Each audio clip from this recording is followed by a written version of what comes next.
Good morning, friends. Welcome to my kitchen. My name is Jay, and today we're doing a big preserving day. I've got a lot of different things that I want to preserve in a lot of different ways, and I'm gonna get started with the sauce. Now, what you're hearing is my dishwasher. I've got it running. I've got my jars, as well as, so I bought a roaster oven, and I bought it off of Facebook Marketplace from a really nice lady. And you know, I don't know where it's been or what it's done. So it's in the dishwasher along with my canning jars, getting nice and sterile. I have 6 gallon-sized freezer bags of tomatoes. They were in the fridge overnight. They've been sitting on a counter for like 2 hours, and I did not core them before I put them in bags. And I was reading the comments on somebody else's YouTube video about making sauce, and a lady said, yeah, you know, for years and years, I always core mine before I put them in the freezer. Good idea. Gonna do that from now on. But in the meantime, I have to go through and core all of these. And what that means is I have to go through and cut out both the stem and the little white piece that's in here, because you don't want to can that up. You don't want it to be pureed, blended in with everything else. It's a funny texture. And so I have to go through. I wanted to buy one of those little scoops with the teeth that other people use to core their tomatoes. I'll get one on Amazon probably. So I have this little knife, and if you can see, it's got this like little serrated edge here, and I'm just gonna go through and take out all of these. I've got a YouTube video queued up that I'm gonna watch, because it's gonna take me a while. Like, I wouldn't be surprised if the dishwasher is done by the time I'm finished coring all of these. I've got a bowl here, and I'm gonna throw all the cores in here, and then as I'm done with them, I'm gonna put them back into their bags, and then once the roaster is out of the dishwasher, I'll throw them all in there and get them roasting. So that's my plan. I haven't been drinking coffee, I've been drinking tea, but today's a coffee day, so got some coffee. So here's a tomato that I cut the core out of using my knife. But I just wanted to show you that another benefit of putting your tomatoes in the freezer, obviously I did it because I wasn't ready to can yet, but now that I am, they're out of the freezer, the peels just come right off. Super easy. So it's a win-win for me, because I needed to put them in the freezer anyway, but having the benefit of the skins just slipping right off is really convenient. And I'm actually gonna dehydrate these to make a tomato powder. I know a lot of you guys have seen that before. I'm actually not interested in going through and removing the skin from all of these. It wasn't a step that I was going to take. I wasn't gonna, you know, blanch them or do any of that, because we're making a pasta sauce, and so having that extra density of the skins and the seeds isn't really that big of a deal to me. It's gonna be put on pasta or chicken or whatever anyway. So I'm not going to go through and remove all the skins, but when you've got one like that where they just slip right off, it's kind of a no-brainer for me to take it off. And then I've just started a bowl of them, and I'm gonna put these in the dehydrator. Okay, a couple of quick things.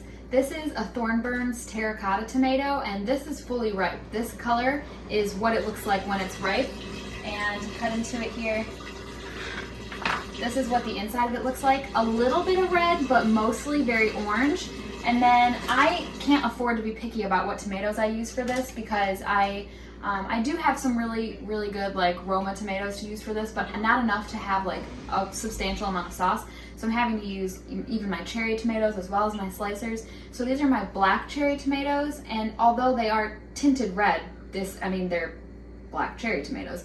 They're a very dark color, and that paired with Thornburns, I'm really interested to see what this sauce ends up looking like, because it's definitely not going to be like your traditional deep red looking sauce. It'll still taste like sauce, but the color is going to be a lot different, so that's really interesting. Also, I made the executive decision not to core the cherry tomatoes, because no, I do not have time for that. I have probably 150 of these between these bags, and that would take me forever. No way. So again, with this being a sauce, pasta sauce, I'm not worried about it. The texture can be a little different. It's gonna go on pasta, it's gonna go on chicken parm.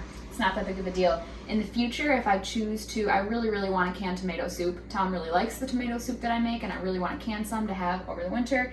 I'm probably going to save my Romas for that. I might even go to the farmer's market and buy a case of Romas to do that with, in which case I will properly skin them and core them, because you want to have that nice soup texture, but with the sauce, I'm not worried about that. These are my super sauce tomatoes. They're a really old seed, so this is the only plant that I was able to get germinating, but I just wanted to show you because look at how beautiful that flesh is. That's such a pretty color. I am so excited, I can't stand it. Look at all the different colors. I really have enjoyed growing different varieties of tomatoes for this exact reason. This is so colorful and so pretty, and the sauce is going to have such an amazing depth of flavor because of all the different varieties going into it.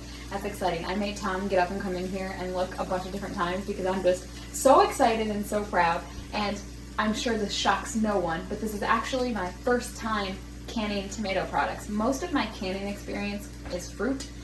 So I've never canned sauce or soup or anything like that before. This is my first time.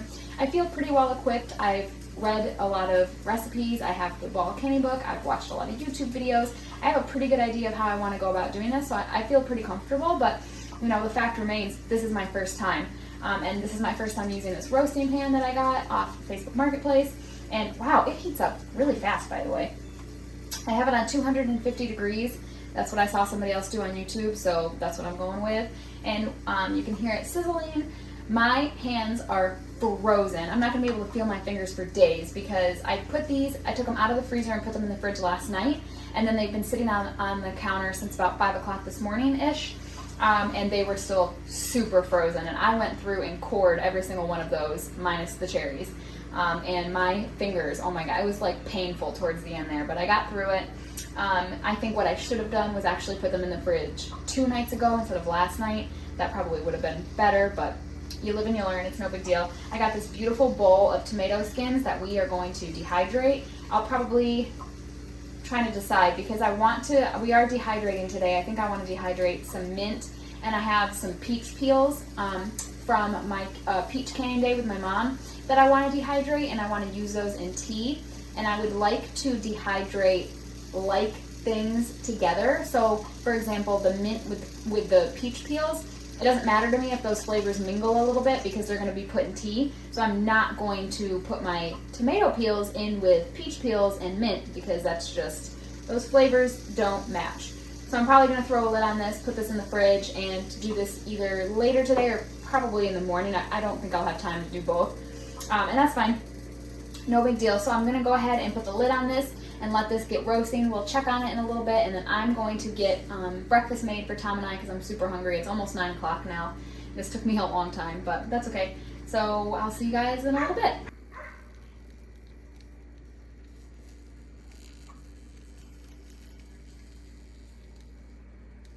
I've been putting this task off for some time now because I wanted to record it and I just haven't had the time, but I think we finally need to harvest these carrots. In fact, I probably should have harvested them a long time ago, but we're gonna go ahead and do it now. I've got this, and I'm gonna set the carrots on top of this, and then I've got my hose just right here, and I think that'll make hosing them off really easy, and that way I can take clean carrots into the house. I'm gonna try to snap the green ends off. I'm gonna give them to the chickens who I have out free ranging right now, and I think that this should be a pretty smooth process. And then we will take care of them once they're in the house, and I'll show you guys what I'm gonna do with them. So let's get harvesting these carrots.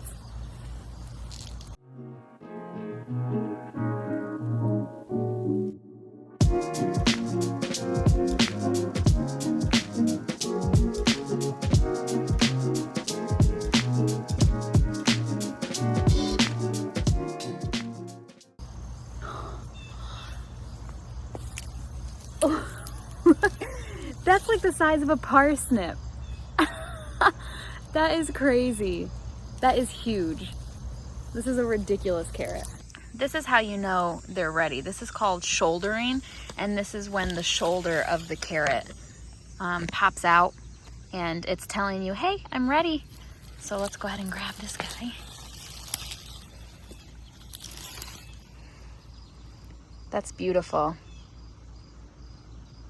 I did not thin my carrots. I tried to space them well when I put the seeds in, but of course, you know, it's not a perfect system. And so I just wanted to show you that these two were grown right next to each other. And obviously this one lost, and it's a tiny little baby, little tiny carrot, and then this one is more appropriately sized. But they were right next to each other. But that's okay. I mean, the little one is still gonna be delicious and we'll still eat it. All right, there's my carrot harvest. Not too bad for being my first year really trying to grow carrots. I grew them once before and got a few, but this year I really tried. And I grew St. Valerie, which is an orange carrot, and I grew a multicolored carrot, and I cannot for the life of me remember the name. I'll put it on the screen. But I'm kind of disappointed. I really wanted some like really cool purple carrots, and they had different colors in there. This one's like, this I think is the purple, and I mean, if you hold it up next to an orange, it is purple. And then I did get a yellow one, which I was hoping for. I think that's so cool. And I did get one other yellow one that my mother-in-law already pulled, and then I got this giant white one. So I mean, that's cool. I did get some different colors, but I was kind of hoping they'd be more vibrant, but that's all right. It all matters how they taste, and hopefully these taste good. So I'm going to hose these off, snap off the stems, give them to the chickens, and we'll go inside and process these.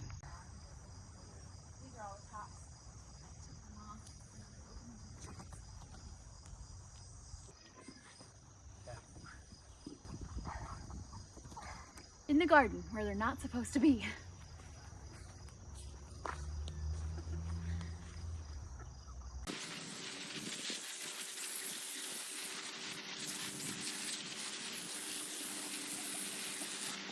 All right, next up I want to harvest some mint because I'm going to be dehydrating it today with some peach peels, and I'm going to store those things for tea. So let's harvest some mint. I have pineapple mint here, spearmint here, and strawberry mint over here. And as you can see, some of it is starting to go to seed, so I want to stop that because I think I can still get mint for a while this season. And I want to dehydrate as much of it as I can.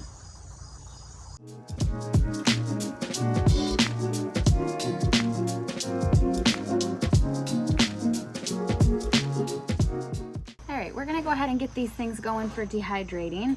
Now, my mint is really easy to tell apart. The spearmint have these really big leaves. The pineapple mint have these white stripes. By the way, there's Benny hair all over this mint. I'm pretty sure I consume a lot of dog hair. And then the strawberry mint have these really tiny little leaves, so they're easy to tell apart. I think I'm gonna start with the peach peels though. My mom saved these for me from the canning, and they're basically just, they've got a little bit of meat on them still, and that's all they are. They've been in my fridge, and I'm just gonna kind of fill this tray. By the way, this is my very first time using my new Excalibur dehydrator, and I did wash these just now with warm soapy water, so they're a little damp, which is gonna slow down my dehydrating process, but that's okay. I'm just gonna line this sheet with these peach peels, and then we'll move on to the mint. I had to kind of switch it up a little bit. I opened up the umbrella that we have in this table because I was sitting right in the sun and it was getting hot. And I'll tell you guys what, I don't think I'm gonna get as much done today as I wanted to because I'm really starting to not feel well. I've been struggling a lot lately with just my health and kind of feeling okay, and I've been having a lot of anxiety lately, which I can't tell if that's what I'm having right now or if I just don't feel good. I'm gonna go to the doctor here in a couple of days, and I want to know how much of what I've been feeling lately is like physical and how much of it is mental, because your stomach and your brain are very much tied together. Like, they operate together in a lot of ways. And so, do I not feel good because I'm anxious? Do I not feel good for a different reason and it's making me anxious? I don't understand how it's all working together. All I know is that I don't feel good, and I'm feeling very tired right now. I'm very quickly losing interest in what I'm doing here today, losing energy very quickly, and I hate it. I don't want to be this way. I haven't always been like this, so I'm interested to see. I hope my doctor can shed some light. I have been changing up my diet in an effort to help myself, and it has been helping a lot. I've cut out a lot of sugar. I've not really been eating anything processed. I've pretty much just been making all of my own food, and I've been eating a lot of stuff out of the garden, and that has been helping. It has, but I'm still not 100%. So that's kind of where I'm at. I was gonna make a cake today in this video. I was also gonna process green beans along with the carrots. I don't think I'm gonna do those things anymore. And I'm almost done with the mint here. I've got the pineapple mint and the spearmint all trayed up. I'm doing the strawberry right now, which will only take a second. And I did get the peaches trayed up. Okay, I've got everything loaded up. For the pineapple and the spearmint, it needed a little bit of extra room because it's really kind of bushy. So I took a couple of trays out to make room for it, but it's all loaded up in there. This is incredibly watery. It's making great progress. It looks beautiful, but look at this.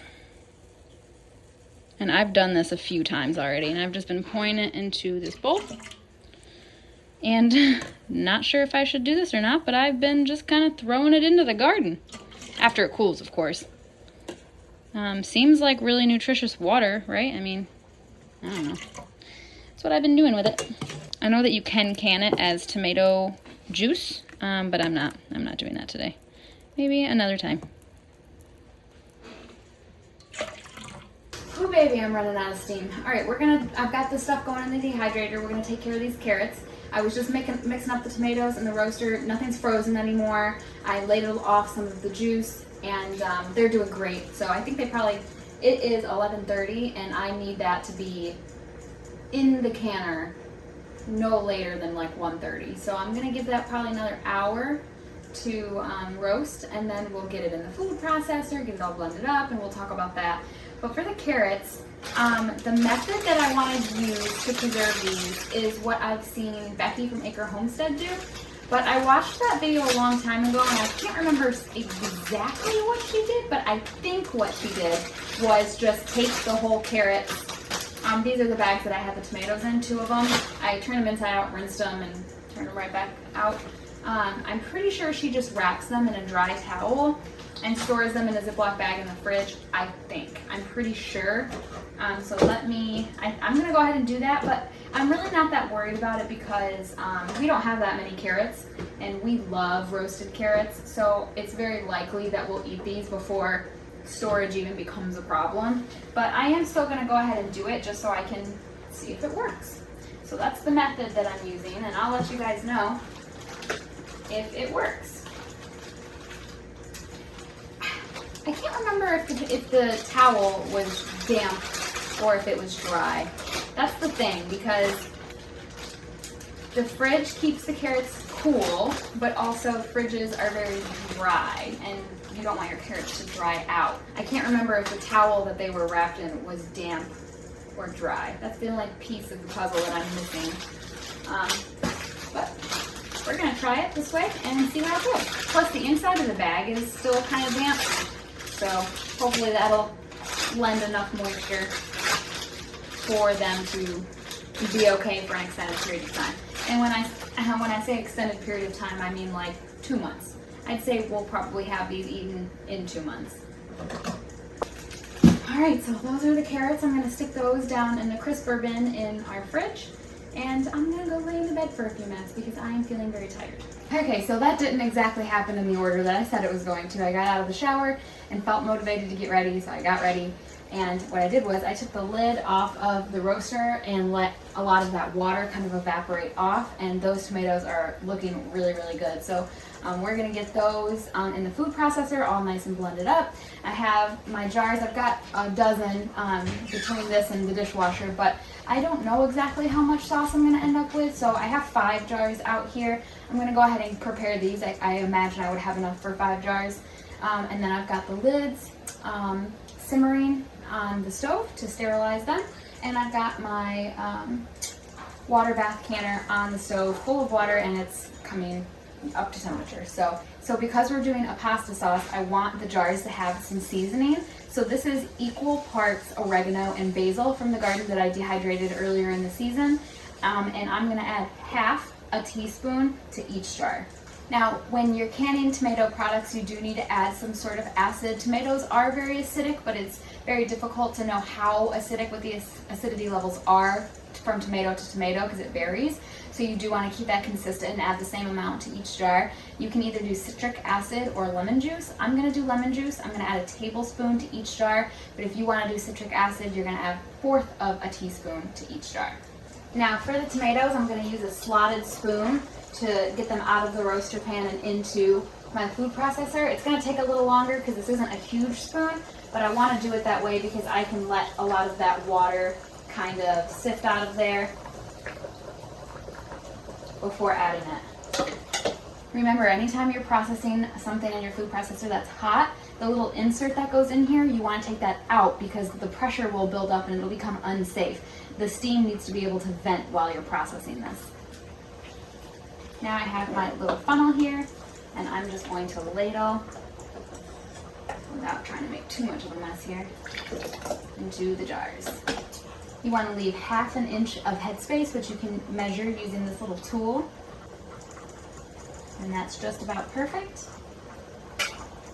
I have a damp paper towel here that I'm just going to run along the edge to make sure that there's no food particles, because if there are, that could prevent you from getting a good seal. And there were. Place your lid right on there. And then you use your band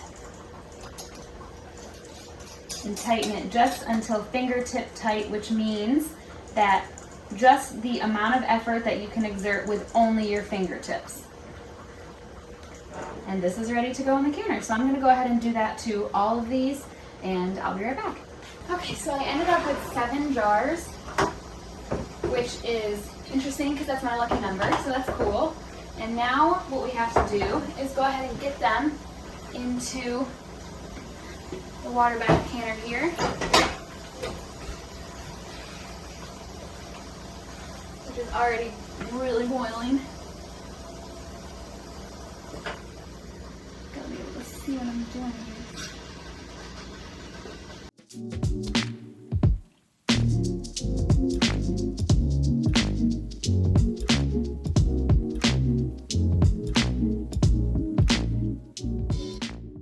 All my jars are in there, so now we're going to bring that up to a rolling boil, and once it's boiling, we will start our timer. I'm going to process these for 35 minutes. Okay, how about we go ahead and check on the dehydrator here and see what we're working with, and how much time does the timer have left? Like an hour-ish, it looks like. So it's been going for 3, and let's see. Ooh, okay, our mint is perfect. Oh yes, yes, yes, yes. Strawberry, perfect. And then what about peach? Ooh, looking pretty good. Let's find a fleshy one. Like this one here had some flesh on it, and that is still super soft. Yeah, this peach needs a little longer, but that's cool. So I think what I'm gonna do, I'm just gonna take these out. So that leaves just the peaches, and throw this back on. All right, and then I'm gonna go ahead and turn this up to, what's it on? 115, I'm gonna turn it up to 135 is what it said for peaches, and that should finish that process in no time. Which is good because I have 30 minutes left on the stuff in the canner, the sauce, and then I have to get going. I gotta go. So I think by the time, with this temperature being increased, and by the time I'm done with the stuff in the kitchen, I think that this will be done. Now you may have noticed that when I put these on the tray, I put the whole thing. I didn't take the leaves off, and that's because the mint is really good about just being stripped. You can just pull it right off the stem, and it's super, super convenient. I much prefer doing that to picking off each individual leaf. I don't want to do that. This is much easier. I have to wrap this up super quick because we are late. We were supposed to be where we're going 20 minutes ago, and it's like a 30-minute drive there. We're super late. Sorry, Tom. All right, so we've got pineapple mint, spearmint, and we have strawberry mint. I want more strawberry mint, but those leaves are so tiny. And then here we have our peach skins. All 4 of these I'm gonna be using for tea. We have 7 canned jars. I processed them for 40 minutes. I turned the heat off, took the lid off, let them sit for 5 minutes before removing them from the canner and setting them on a cookie sheet on my counter. And then I have 2 jars that are not canned. I couldn't fit them in there, and I definitely don't have time to do a second batch, so I'm just gonna put these in the fridge and we'll eat them within the next couple of weeks, no problem, but I did write on them, not canned, so that I know. So the next thing I'll do is date these and label them, and I'm gonna let these sit undisturbed until probably the morning time. I'll check the seals to make sure that they all did successfully seal, and then I'll put them where I'm going to keep them. So I wish we could have done more together today, friends, but thank you so much for hanging out with me while we did these tasks, and in the future I'd like to have a more relaxed preserving day, but it's so difficult when I want to do something like this, but I also have plans, but then I also work a lot too, like at my hospital job, so it's really difficult for me to fit it in there, especially with filming too, but you know, I just have to remind myself to relax and do what I can with the time that I'm given. So again, thank you for hanging out with me today. If you have any questions about anything you saw today, please leave them in the comments, and I'll see you in my next video. Have a great day. Bye.